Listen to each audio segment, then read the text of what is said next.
Hey folks, we're about to load up the car for the Tony Rice Memorial Festival, Tony Rice Memorial Day Festival, Tony Rice Memorial Day Tribute Festival. I'll get it right eventually. Cars making noise in the background, how dare they? Anyway, we're supposed to go out there and meet the family. I don't know what's gonna happen. I have no idea what to expect, but we got some tickets waiting for us, so we're gonna go check it out.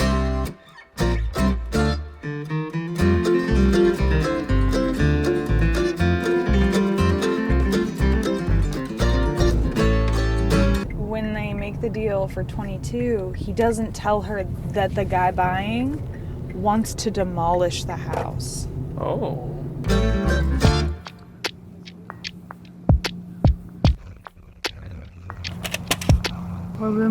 First floor, yeah, to the right. We just got a text from the Rice family saying, "Where are you?" My understanding is that they're like our way in. But hopefully we don't miss them or anything.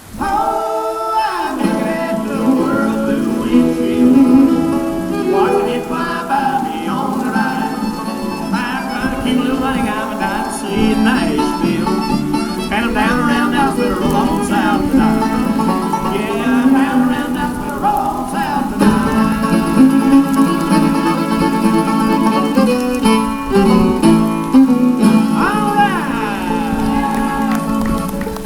All right. Thank y'all so much. Man, it's good to be here in Camp Springs today in the good state of North Carolina. How y'all doing back there? I feel a tremendous disconnect. I am Kody Norris, the original, genuine artist. It's so cool that you're here for the Tony Rice Festival too. You're not really a Tony Rice picker, but obviously everyone loves Tony Rice. Of course. How can you play bluegrass and not like Tony? That's for sure. In my opinion, best rhythm guitar player who ever walked. I mean, his lead was phenomenal, but man, the rhythm section that'll never be duplicated. I already said this off camera, but congrats on the award too. Thank you so much. I really, really appreciate that. Such an honor. Such an honor. You come from the Shelfler School of Thought. Is that correct? Do you feel that way? Well, I would say probably the guitarist that I most studied was actually Jack Cook, and a lot of people don't recognize Jack, with him spending the bulk of his career as a bassist with Ralph Stanley, but Jack was a phenomenal guitar player. He was one of the best I ever heard, and one-on-one he taught me a lot. And a lot of my single string picking and that type of thing, that's where I picked a lot of that up from. I love that drivey single string lead guitar playing. I love that. Definitely. Give me your favorite Tony Rice song or something. 10 Degrees and Getting Colder. Oh, that's the one. Oh, man, hands down. I've always loved that. Had that on a 24 Bluegrass Greatest Hits cassette when I was growing up. The two songs that I remember from that are that song and Jimmy Martin's Run, Pete Run. Those were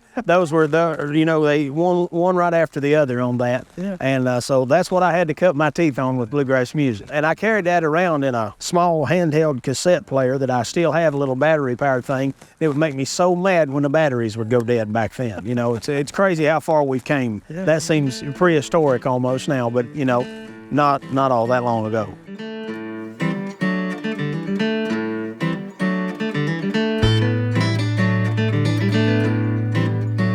Oh yeah, give us a tour. Don't show the number. They're gonna know what room we're in. Somebody is gonna come back and be like, "Oh my God, this is where Shearston stayed." 1-800-HOT-PICKERS. Come to room 130.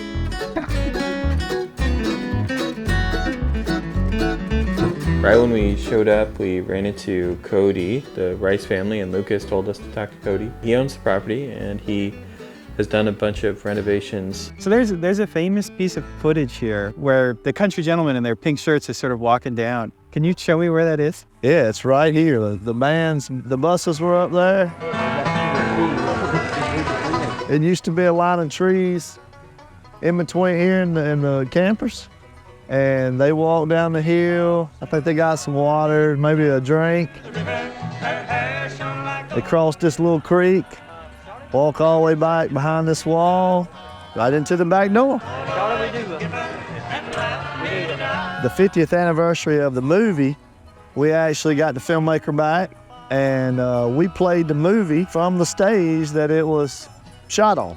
So it was pretty awesome, 50 years later. What part of the stage is still original? The basement walls and the beam that's pretty iconic in the movie and everything else. The pretty green beam, it's still there, but we built around it. The other part didn't falling down pretty good, but we saved the green bean. And this is where Tony was discovered, right? Sam Bush found Tony here. That's the story I keep hearing, is and he tells it too. Sam tells it that he found him out in the parking lot picking and wanted to hire him, and had to go back and tell his man that he'd found a guy that was pretty good, and they had to. I think they went out and talked to him. I think eventually that was ticket. And if you're the youngest member of the band, maybe you shouldn't be firing and hiring. I think that's what he said too. Absolutely. Absolutely. I mean, beer I ain't never heard of. Like what? The old Budweisers had Millers in it. I mean, it was.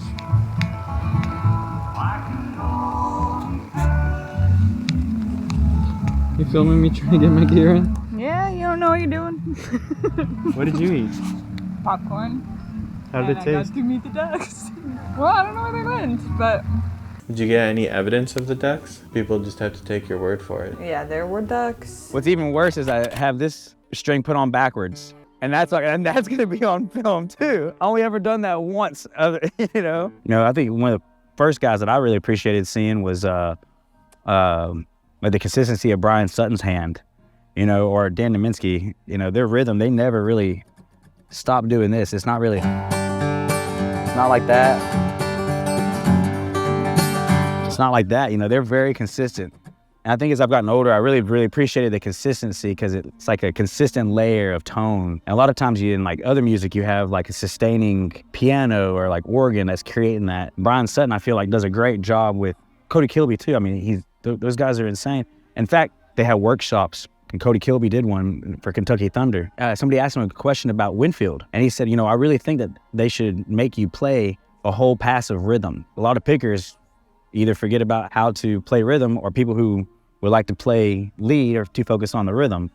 And I thought that was so astounding to hear Kody Kilby like make a point of like, all right, you really got to focus on, you know, what your technique is there. And then I was around a guy like Clay Jones. The best thing he ever told me was to listen to my drum line at high school. That's all you're doing. And then, so I would sit there, 3, 4, 1, 2, 3, 4, and that would help me get out of that like choppiness that people get themselves into. And like I see a lot of times right now where somebody will come in and they want to learn how to play a little bit more bluegrass rhythm. It's like, but they're stuck because they've been learning like, and it's like this choppy rhythm. What they're trying to recreate is a bounce that you hear in bluegrass. Which,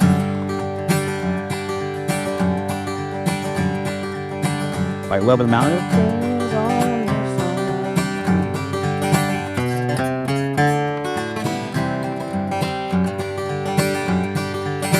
Yeah, and people like Doc Watson, I mean, in that background, they're like perfect at it, you know?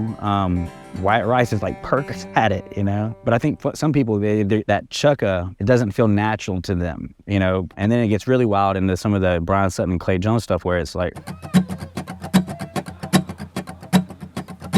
It's like the drumline stuff in that you have different stickings and you have different accents, and you know, like drummers and like paradiddles and stuff, or rebound triplets. Like it's the same rudiments. It's literally the same rudiments. You know, you see a lot of these young bluegrassers coming in and they're like, how do I get to playing a Tony Rice song like Tipper? Or like, how do I play fast on Salt Creek? Or how can I build up my speed? And really, they got this part down. Like they know all the notes.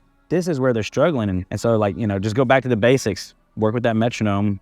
I always tell my students that anyone can do this. Yeah.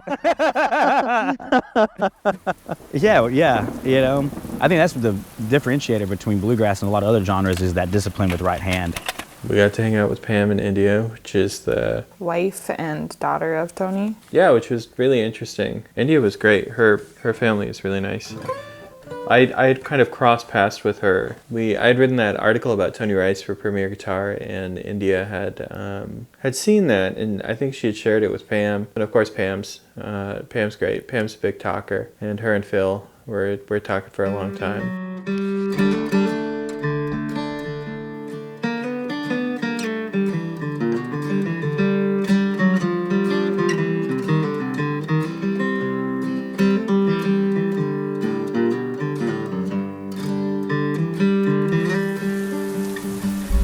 You that strap?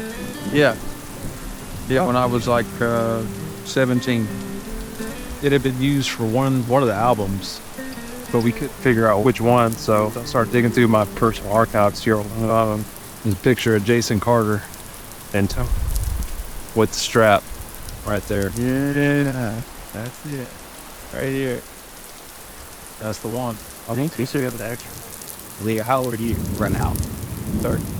So 13 years ago, you gave it up. And this guy years on it. Oh, yeah. There's the one picture of him like in the desert, like staring off into the distance. I know the one, yeah. Yeah. And she was like, "That's amazing. Where'd you find her?" I think it was a Bluegrass. I looked at maybe. And she's like, "I took that picture on up." The police on the rails, if they were out like doing speed traps or whatever, they see him coming and they start like waving him down the street, telling him to gun it, just so you go, "Oh, like see how fast he going past the reservation police."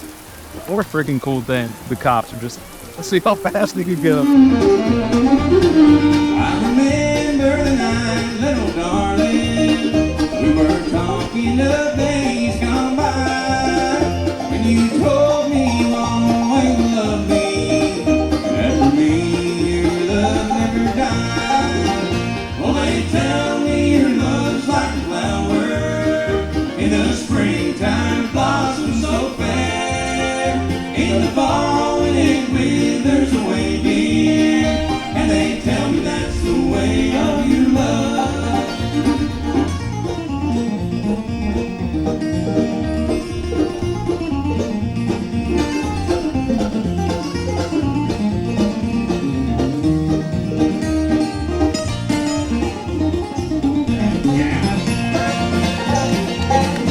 It was spring when you whispered these words, dear. The flowers were all blooming so fair. But today, as the snow falls around us, I can see your love is not there.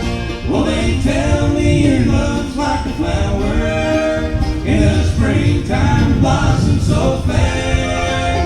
In the fall, when it withers away, dear, and they tell me that's the way of your love.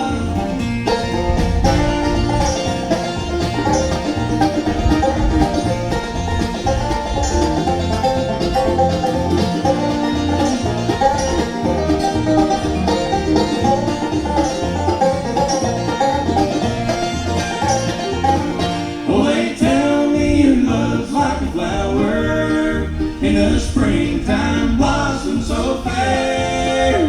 In the fall, when it withers away, dear, and they tell me that's the way of your love. Hey, you're the guy that did the lessons. A lot of people, they'll figure it out, but it's not the same fingering. Oh, man, when people correct me, I'm always so shocked. I figured out port tobacco. Oh, And then I talked to Jack Umman, yeah, it says you got it right side of the keyboard. I didn't either until I actually watched. We were playing somewhere, and I had mentioned that tune. Tony wasn't in the room, but it was me and Ricky, Bryn, and Wyatt. And Wyatt started playing the do-do-do-do-do. Yeah. And I was like, really? That's where it's at? It was like, it's the seventh fret thing. It's like, that doesn't even make sense. You just borrowing seventh fret on the bottom four. That's all it is, man. What's funny about that song, Swing 51, when he quit Crow and he moved back out to California and they were going to start doing the thing with David.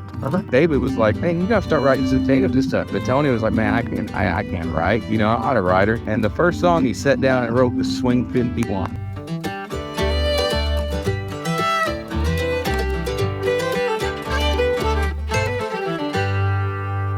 When that train comes tumbling down from the mountains cold